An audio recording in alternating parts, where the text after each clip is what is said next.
ಭತ್ತದ ಗದ್ದೆಗಳಲ್ಲಿ ಅಪಾಯ ಕಣ್ಣಿಗೆ ಕಾಣಿಸುವುದಿಲ್ಲ, ಆದರೆ ನಿಜವಾಗಿರುತ್ತದೆ. ಬೆಂಕಿ ರೋಗ ಮತ್ತು ಮಡಿಕೆ ರೋಗ ಎಲೆಗಳು ಮತ್ತು ಕಾಂಡಗಳ ಮೇಲೆ ದಾಳಿ ಮಾಡುತ್ತವೆ. ಕಂದುಬೆನ್ನು ಜಿಗಿಹುಳು ಮತ್ತು ಎಲೆ ಜಿಗಿಹುಳುಗಳು ಪೈರಿನ ಶಕ್ತಿಯನ್ನು ಹೀರಿ ಸದ್ದಿಲ್ಲದೆ ಇಳುವರಿಯನ್ನು ಕುಂಠಿತಗೊಳಿಸುತ್ತವೆ. ಯಾವುದೇ ರಕ್ಷಣೆ ಇಲ್ಲದಿದ್ದರೆ ಭತ್ತದ ಬೆಳೆಯು ತನ್ನ ಒಟ್ಟು ಇಳುವರಿ ಸಾಮರ್ಥ್ಯದಲ್ಲಿ 50% ನಷ್ಟವನ್ನು ಅನುಭವಿಸಬಹುದು. ಒಂದೇ ಒಂದು ಪರಿಹಾರವು ರೋಗಗಳು ಮತ್ತು ಕೀಟಗಳೆರಡರ ವಿರುದ್ಧವೂ ಹೋರಾಡಿ ನಿಮ್ಮ ಬೆಳೆಯನ್ನು ಪ್ರತಿಯೊಂದು ಹಂತದಲ್ಲೂ ರಕ್ಷಿಸಿದರೆ ಹೇಗಿರುತ್ತದೆ? ಪರಿಚಯಿಸುತ್ತಿದ್ದೇವೆ ಮಿಡ್ಕೋಟಿನ್. ಇದು ಭತ್ತದ ಬೆಳೆಗಾಗಿಯೇ ವಿಶೇಷವಾಗಿ ವಿನ್ಯಾಸಗೊಳಿಸಲಾದ ಬೆಸ್ಟ್ ಆಗ್ರೋಲೈಫ್ ಸಂಸ್ಥೆಯ ಪೇಟೆಂಟ್ ಪಡೆದ 3 ಅಂಶಗಳ ಮಿಶ್ರಣದ ಹೊಸ ಆವಿಷ್ಕಾರವಾಗಿದೆ.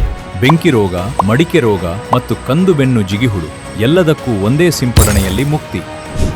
ಟ್ರೈಫ್ಲಾಕ್ಸಿಸ್ಟ್ರಾಬಿನ್ 2.5%. ಇದು ವ್ಯಾಪಕ ಶ್ರೇಣಿಯ ಅಂತರ್ವ್ಯಾಪಿ ಶಿಲೀಂಧ್ರನಾಶಕವಾಗಿದ್ದು ಶಿಲೀಂಧ್ರಗಳ ಬೆಳವಣಿಗೆಯನ್ನು ತಡೆಯುತ್ತದೆ ಮತ್ತು ಎಲೆಗಳು ಹಾಗೂ ಕವಲುಗಳನ್ನು ಸುರಕ್ಷಿತವಾಗಿಡುತ್ತದೆ.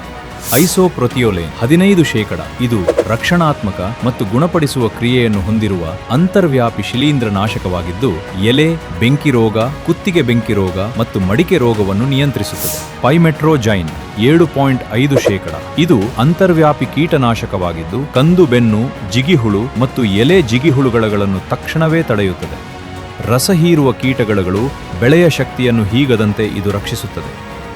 ಇದನ್ನು ಎಸ್ಸಿ ರೂಪದಲ್ಲಿ ತಯಾರಿಸಲಾಗಿದ್ದು ಇದರಿಂದ ಸಮಾನವಾಗಿ ಹರಡುತ್ತದೆ, ಉತ್ತಮವಾಗಿ ಹೀರಲ್ಪಡುತ್ತದೆ, ಮಳೆಗೆ ತೊಳೆದು ಹೋಗದ ರಕ್ಷಣೆ ನೀಡುತ್ತದೆ. ಮಿಡ್ಕೋಟಿನ್ ಬಳಕೆಯಿಂದ ರೈತರು ಒಂದೇ ಸಿಂಪಡಣೆಯಲ್ಲಿ ಸಂಪೂರ್ಣ ರಕ್ಷಣೆಯನ್ನು ಪಡೆಯುತ್ತಾರೆ. ಇದು ಪದೇ ಪದೇ ಸಿಂಪಡಿಸುವ ವೆಚ್ಚವನ್ನು ಕಡಿಮೆ ಮಾಡುವುದಲ್ಲದೆ ಬೆಳೆಗಳನ್ನು ಆರೋಗ್ಯಕರವಾಗಿ, ಬಲವಾಗಿ ಮತ್ತು ಗರಿಷ್ಠ ಇಳುವರಿ ನೀಡುವಂತೆ ಮಾಡುತ್ತದೆ. ಮಿಡ್ಕೋಟಿನ್ ತ್ರಿವಳಿ ಆಕ್ಷನ್: ಬಲಿಷ್ಠ ಕಾಳುಗಳು, ಗರಿಷ್ಠ ಇಳುವರಿ.